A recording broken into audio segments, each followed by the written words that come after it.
Rescue teams लगी हुई हैं कि किसी तरीके से जो 40 किलोमीटर का हाईवे बह गया है, जो पूरी तरीके से अब मलबा और दलदल में बदल गया है, किसी तरीके से वो हाईवे रिस्टोर हो ताकि वाहन आगे तक जा पाए और पता कर पाए कि आखिर आगे के गांव में, जो बिल्कुल तिब्बत सीमा पे नेपाल के गांव में, वहां पर क्या स्थिति है। नेपाल भयानक पूરની અસર ભારતમાં દેખાઈ છે। ઉત્તર પ્રદેશના કુશીનગરમાં પૂરની અસર જોવા મળી। કુશીનગરમાં નદીમાંથી 4 મૃતદેહો મળ્યા છે। મહારાજગંજમાં નારાયણી નદીમાંથી 4 મૃતદેહો મળ્યા। મૃતદેહોમાં 3 મહિલા અને 1 પુરુષનો સમાવેશ થાય છે। નેપાળથી કાઠમાંડનો ભારત તરફ સતત પ્રવાહ વહેતો જોવા મળી રહ્યો છે। મૃતદેહોની ઓળખ હજુ સુધી નથી થઈ શકી। નદી કિનારે ન જવા માટે પ્રશાસને અપીલ કરી છે।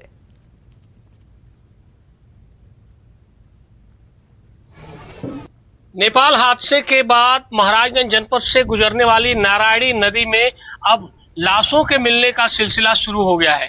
मेरे पीछे भेड़िहारी गांव है निचलौल तहसील का और निचलौल थाना क्षेत्र का। यहाँ देख रहे हैं जो सशस्त्र सीमा बल के जो रेस्क्यू की टीम है वो लगातार डेड बॉडी निकाल रही है और अब तक कुल 400 निकाले जा चुके हैं। मेरे पीछे देख सकते हैं कि यही वो टीम है। अब पुलिस भी मौके पर पहुंच गई है और इन शवों को अपने कब्जे में लेकर पहले तो उनके शिनाख्त की कोशिश की जाएगी। एसपी शक्ति मोहन अवस्थी से मेरी बात हुई है तो उनका ये कहना है कि डेड बॉडी को रखा जाएगा और उसकी शिनाख्त की कोशिश की जाएगी और उसके बाद नेपाल सरकार से वार्ता के बाद अगला निर्णय लिया जाएगा।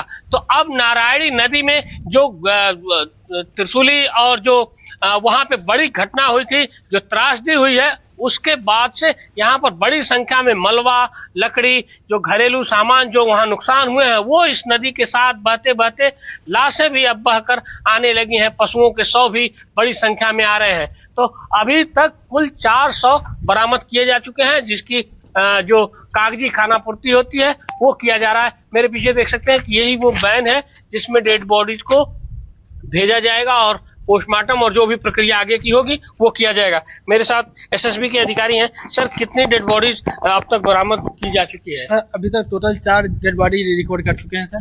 ये एसएसबी के अधिकारी हैं जिनका कहना है कि लगातार डेड बॉडी मिल रही है और 4 डेड बॉडी अब तक रिकवर की जा चुकी है। महाराजगंज के नारायणी नदी से आशीष कुमार शुक्ला, न्यूज 18 उत्तर प्रदेश।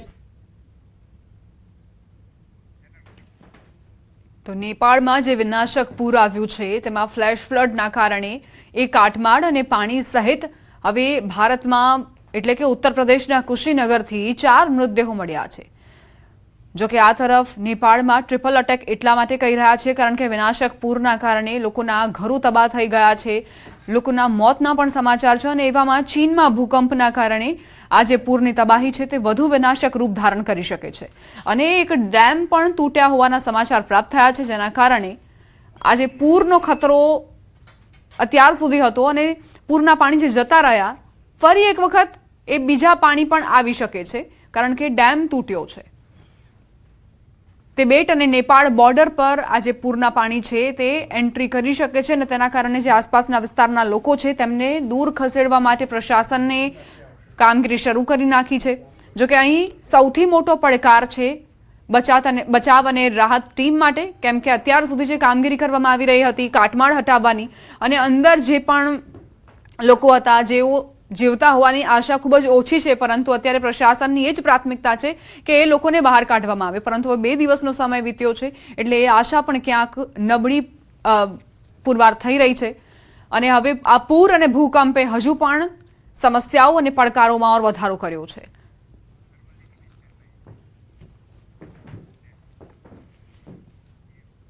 अन्य समाचारों पर नजर करिए। अरवली मोड़ासाना सगरवाड़ा में रात्रे 12:30 वागे काचा मकानનો स्लेब अचानक धराशायी थयो जे बाद अफरातफरी मची गई। हर्षदभाई भावसारना मकान में रक्षाबंधन माटे आवेला बहन भाणिया सहित 4 लोको ऊपर स्लेब तूटी पड़ता नीचे पटकाया हता। नीचेना मकान में पण 3 लोको पर स्लेब पड़ता इजाग्रस्त थया।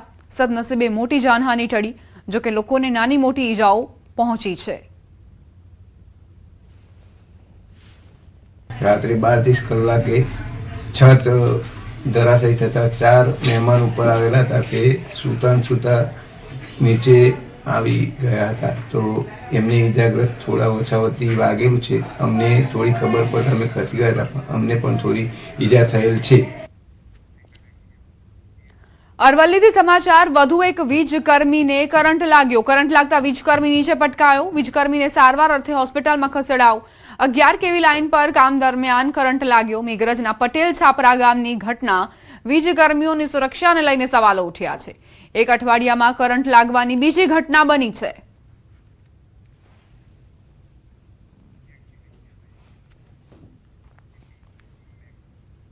જામનગરના ખેડૂતો માટે સારા સમાચાર પ્રાપ્ત થઈ રહ્યા છે. ટ્રાન્સમિશન લાઇનના વળતરમાં હવે જંત્રીની તુલનાએ 300 થી 600% વધુ વળતરનો લાભ મળશે. કલેક્ટર પીબી પંડ્યાની અધ્યક્ષતામાં મળેલી બેઠકમાં માર્કેટ રેટ કમિટી દ્વારા બજાર ભાવ આધારિત દર નક્કી કરાયા છે. તેથી હવે જામનગરના ખેડૂતોને બજાર ભાવ આધારિત વળતર મળશે. જામનગર જિલ્લાના અસરગ્રસ્ત ખેડૂતોને પણ આ નવી વળતર નીતિનો સીધો લાભ મળે તે હેતુથી લાલપુર તાલુકાના કાનવિરડી ગામના અલગ અલગ સર્વે નંબરો માટે માર્કેટ રેટ કમિટીની કલેક્ટર કચેરી ખાતે બેઠક યોજવામાં આવી હતી. બેઠકમાં સરકારના વેલ્યુઅર, ખેડૂતના વેલ્યુઅર અને ટ્રાન્સમિશન સર્વિસ પ્રોવાઇડરના વેલ્યુઅર દ્વારા રજૂ કરાયેલા વેલ્યુએશનમાંથી લોટરી સિસ્ટમ દ્વારા ખેડૂત તથા કંપનીના વેલ્યુઅર મારફત નક્કી થયેલા દરને ધ્યાને લઈને જમીનની યોગ્ય બજાર કિંમત આખરી કરવામાં આવી. આ નવી પારદર્શક પદ્ધતિના અમલથી ખેડૂતોને અગાઉની જંત્રી આધારિત જોગવાઈઓ કરતા અંદાજે 300 થી 600 ગણું વધુ વળતર પ્રાપ્ત થશે. તેથી હવે કાનવિરડીના ખાતેદારને 4.37 લાખના બદલે 24.33 લાખની માતબર વળતર ચૂકવવામાં આવશે.